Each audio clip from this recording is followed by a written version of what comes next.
Forecast first, sponsored by Matex Heating, Cooling, and Plumbing. It's warm and sunny on this early Tuesday evening. Temperatures remain in the lower and even a few middle 80s out there. 81 in Champaign, 82 in Mattoon. Pontiac right now is one of the warmer spots, coming in at 85, and we have 84s in Lincoln, Springfield, and Effingham. Champaign, as we're looking on our batch weather camera on our roofing dog end, it looks great out there. Just a few fair weather, puffy cumulus clouds out there. We have basically the same sky conditions for tomorrow, and the forecast is very similar for tomorrow as well, just kind of adding a degree or two to our temperature. Winds are out of the east right now, up to around 10 miles per hour. So it is going to be a nice forecast for the backyard this evening. However, as we go later on into the week, temperatures as well as those dew points will be on the rise. WCIA 3 News starts right now. Now on WCIA 3 News. One group is protesting for the second time in as many days. What they're asking people and city leaders to do. The governor is facing another lawsuit over his stay-at-home order. Why an entire political party is taking him to court. And a new program is helping train police officers, what it will teach them to do. You're watching your local news leader. This is WCIA 3 News at 5. The governor of Illinois applies one rule for himself and his political allies and another rule for everyone else. And now Republicans in Illinois are backing up their condemnation of the governor with a lawsuit. Good evening, I'm Paul Cicchini. The Illinois Republican Party filed a lawsuit against Governor Pritzker, saying group limits enforced by the stay-at-home order violate the political party's First Amendment right. WCIA 3's Gabrielle Franklin has more from the Capitol. Illinois Republican Party leaders say they are filing a lawsuit to seek clarity about the legality of the stay-at-home order. Party leaders called the governor, quote, a total hypocrite for attending and marching at peaceful rallies after the death of George Floyd. Republicans say they support protesters and condemn the manner in which Floyd lost his life. But their lawyers say the GOP wants the same treatment as churches and large groups of ralliers when it comes to the party's right to assemble. Every American has a right to free speech, and the Constitution does not allow this governor to create special exceptions for churches or protesters because they have a high media profile, because they've got good lobbyists, or because he agrees with their political viewpoint. And that's what this case is about. Although the state is set to move forward with the next phase of reopening in 10 days, party leaders say that 50-person limit would not allow the party to accomplish their goals before the election. Reporting in Springfield, Gabrielle Franklin. The Illinois Democratic Party responded this afternoon. Executive Director Mary Morrissey said, quote, this lawsuit is a distraction from the real issue. A Republican president who the Illinois GOP considers the, quote, man of our time, but has let over 100,000 Americans die because of his inaction. We support Governor Pritzker and the exemplary leadership he's shown throughout this public health crisis. Here's a look now at the state's latest numbers on COVID-19. 623 new cases were announced. The state's total is now more than 133,000. State's 7-day statewide positivity rate for cases as a percent of total tests, 3%. Statewide, there are fewer than 1,900 COVID patients in the ICU.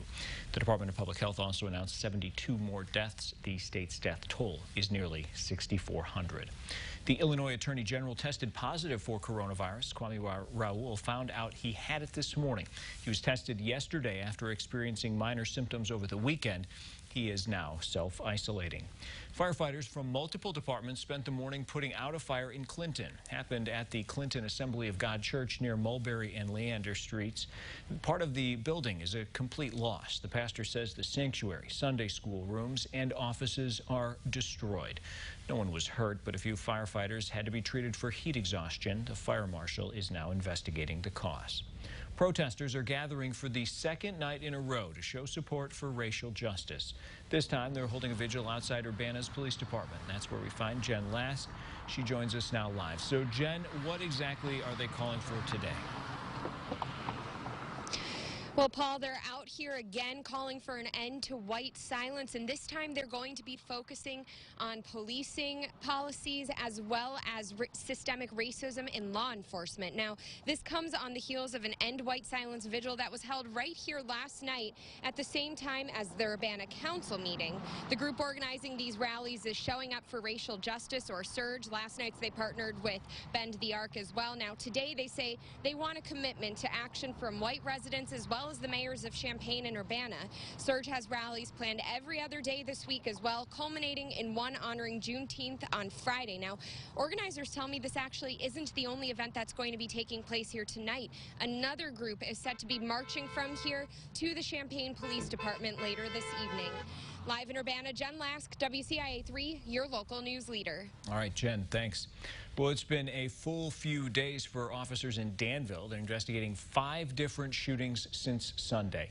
Those left 6 victims in their wake. Most recently, a man was seriously injured last night around midnight. He told police he was standing on Hazel Street near Fairchild when he was shot. Yesterday in the morning, around 1, someone shot a man through his window on Edgewood Drive near Fowler. Both of those men are in serious condition. We spoke to a woman whose family lives on Hazel Street. She says she's concerned for them. We need to do something. What can we do about it? You know, like I said, the police need to come more around, you know, to guard the area, especially where the shooting are. The people shot in the other shootings were not seriously hurt. Police are still investigating all of those shootings. A months-long investigation has led to almost 24 arrests. Taylorville Police, along with State Police, U.S. Marshals, and the Christian County Sheriff's Office executed search warrants this morning. 20 people were arrested for the delivery of meth. Police say they're still looking to make a few more arrests as part of Operation Ice Cap. A new training program will help upcoming and current police officers. It'll be at Danville Area Community College and is already being tested by officers. WCIA 3's Courtney Bunting has more. This new system actually simulates possible situations that a police officer could encounter, and it helps them learn ways to respond humanely. It gives police officers an opportunity to do other things besides, use lethal force. This system, called Milo, is being tested by Danville officers now, but it will eventually be used to train Danville Area Community College criminal justice students. They'll face scenarios with different outcomes, depending on how they respond. Criminal justice professor Ricky Williams, Sr., says it will prepare students for dealing with the public. They're police officers, but they also have to have some social and psychological understanding of just human behavior. And so this system will allow them to go in with a little bit more of understanding about, what they might see in a real-world situation. Although this plan has been in the works for some time, Williams says this new system comes at a time when officers across the country are under scrutiny and will hopefully help them learn how to defuse a situation without use of force. In Danville, Courtney Bunting, WCIA 3, your local news leader.